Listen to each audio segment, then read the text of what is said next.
Di dalam penjabaran biografi Sayyiduna Ali ibn Abi Thalib, qala berkata oleh Abu Nu'aim, haddatsana telah menghabarkan akan kami Abu Bakrin oleh Abu Bakar Ahmad bin Muhammad ibn al-Harisi, oleh Abu Bakar Ahmad ibn Muhammad ibn al-Haris. Qala haddatsana berkata oleh Abu Bakar, haddatsana telah menghabarkan akan kami Al-Fadl bin al-Habab al-Jumahi, oleh Al-Fadl bin Al-Habbab Al-Jumahi. Qala berkata oleh dia Al-Fadl, haddatsana telah menghabarkan kami Musaddadun oleh Musaddad. Qala berkata Musaddad, haddatsana telah menghabarkan akan kami Abdul Waris bin Sa'idin oleh Abdul Waris ibn Sa'id an Muhammad ibn Ishaq dari Muhammad ibn Ishaq anin Nu'man ibn Sa'din dari An-Nu'man ibn Sa'd. Qala berkata oleh An-Nu'man ibn Sa'd, kuntu adalah aku bil Kufati di kota Kufah, fi daril imarati di daril imarah. Daril imarah itu semacam istana, tempat pusat pemerintahan. Dari Ali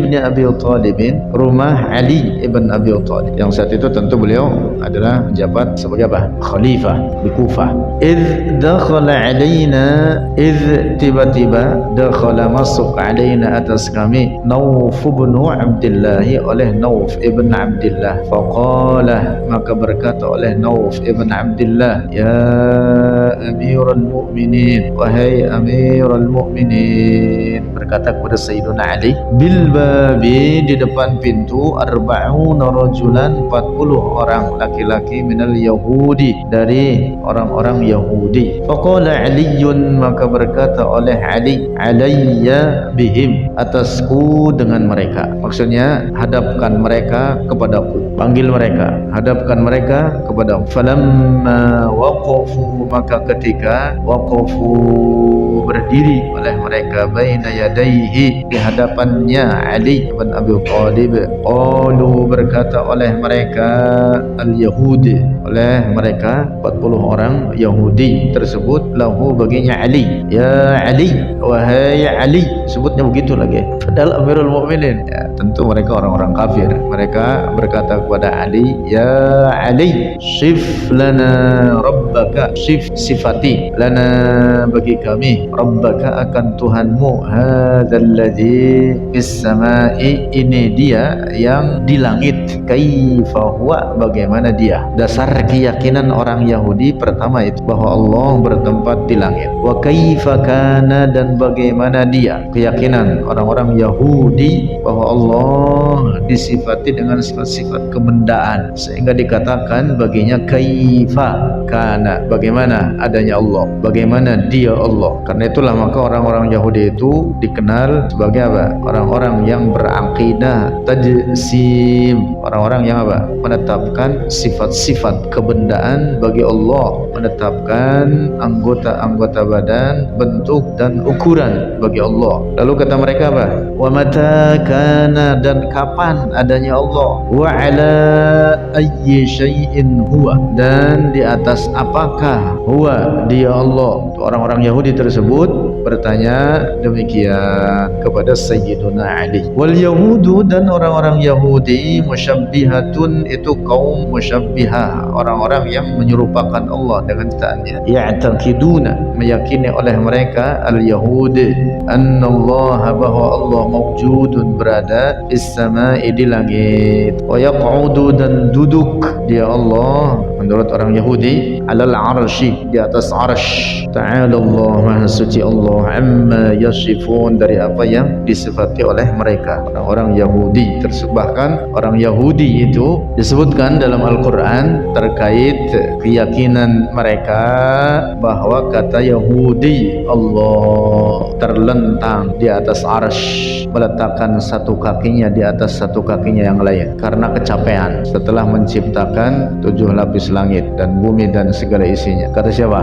Orang-orang Yahudi. Karena itulah kemudian turun firman Allah membantah mereka, walaqad khalaqnas samawati wal arda fi sittati ayyamin wa ma massana min lughub.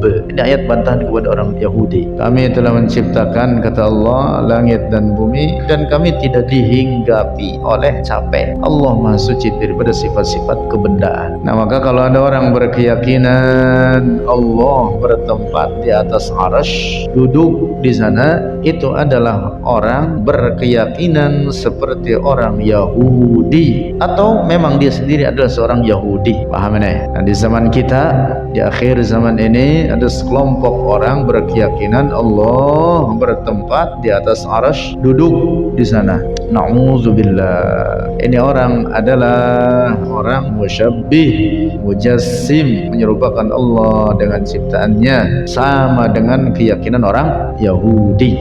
Siapa di zaman sekarang ini? Yaitu orang-orang Wahabi. Orang-orang Wahabi sekarang mereka mengelabui orang-orang Islam, terutama orang-orang awam, dengan menamakan dirinya Salafi. Wahabi mereka itu, jangan terkecoh. Nah, keyakinan mereka sama persis dengan keyakinan Yahudi, sama persis dengan keyakinan Yahudi, dan mereka punya hubungan dengan orang-orang Yahudi. Beberapa pemuka orang-orang Wahabi membela orang-orang Yahudi untuk mengeluarkan orang-orang atau warga Palestina dari negerinya. Na'udzubillah. Lanjut, kembali lagi. Fastawa Aliyun. Ini riwayat siapa? Imam Abu Nuaim dalam kitab apa? Hilyatul Auliya. Fastawa, maka tegak Aliyun oleh Sayyiduna Ali jalisan, halnya duduk, ya. Artinya bangun dengan posisi duduk tegak. Wa qala, dan berkata oleh Sayyiduna Ali, ma'syarul Yahud, wahai sekalian orang-orang Yahudi, isma'u minni, isma'u, dengarkan oleh kalian, minni, dariku, wala tubalu, dan janganlah peduli oleh kalian, alla tas'alu, untuk tidak bertanya oleh kalian, ahadan, akan seorang pun, ghairi, selain aku. Sayyidina Ali menegaskan kepada mereka, wahai Yahudi, dengarkan omongan saya, setelah ini jangan pedulikan dari siapapun, pegang omongan saya ini. Maksudnya begitu. Inna Rabbi, sesungguhnya Tuhanku Azza wa Jalla, yang maha suci dan maha agung, huwal awwalu, huwa, dia, Rabbi,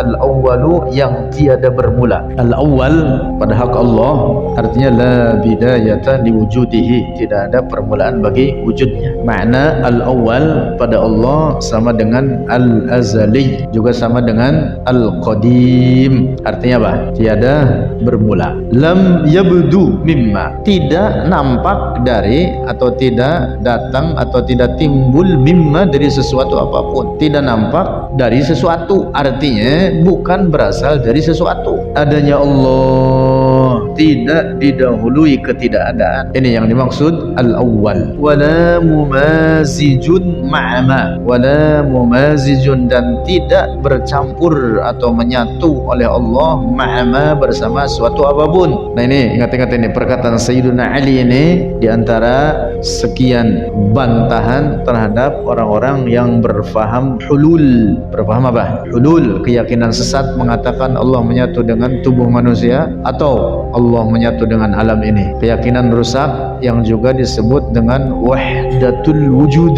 kesatuan wujud antara Allah dengan alam ini. Na'udzubillah. Itu keyakinan rusak, keyakinan kufur. Sebagian mereka mengatakan Allah menyatu dengan alam ini seperti larutnya garam di dalam air. Na'udzubillah. Sayyidina Ali mengatakan wala mumazijun ma'ama, Allah tidak bercampur, artinya tidak bertempat, tidak menyatu dengan suatu apapun. Wala halun, dan tidak bertempat oleh Allah wahma, dengan prasangka. Allah tidak dapat diraih oleh akal fikiran. Wala syabahun yutaqassa, dan bukan jisim atau fisik, yutaqassa, yang dibatasi, yang dibentuk. Taqassa, dibatasi atau dibentuk boleh. Allah maha suci daripada bentuk dan ukuran. wala mahjubun fayuhwa, dan dia Allah tidak terhijab, fayuhwa, maka diliputi. Artinya maha suci dari demikian itu. Allah tidak diliputi oleh suatu apapun, namun demikian Allah maha mengetahui segala apapun. Allah mengetahui segala apapun, tidak ada yang tersembunyi bagi Allah, tidak terhijab, tidak tertutup dari suatu apapun. Wala kana ba'da allam yakun, dan tidaklah adanya Allah setelah tidak ada, dan bukanlah adanya Allah setelah tidak ada. Artinya apa?